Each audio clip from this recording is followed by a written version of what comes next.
মোহনবাগান এই মরশুমে নিজেদের মাঝমাঠ আরও শক্তিশালী করতে দলে নতুন ভারতীয় তারকা খেলোয়াড় নিতে চলেছে। প্রসঙ্গত, গত মরশুমে অনিরুদ্ধ থাপা, দীপক টাংরিরা মাঝমাঠ সামাল দিলেও সেভাবে ছাপ ফেলতে পারেনি।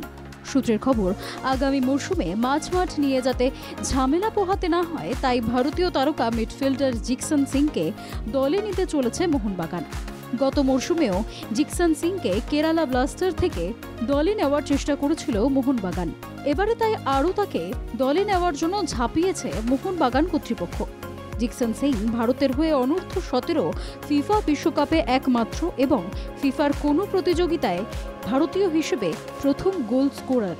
গত মরশুমে কাঁধে চোট পাওয়ার কারণে বেশিরভাগ ম্যাচই খেলতে পারেননি তিনি মূলত ডিফেন্সিভ মিডফিল্ডার পজিশনে খেলতে পারেন।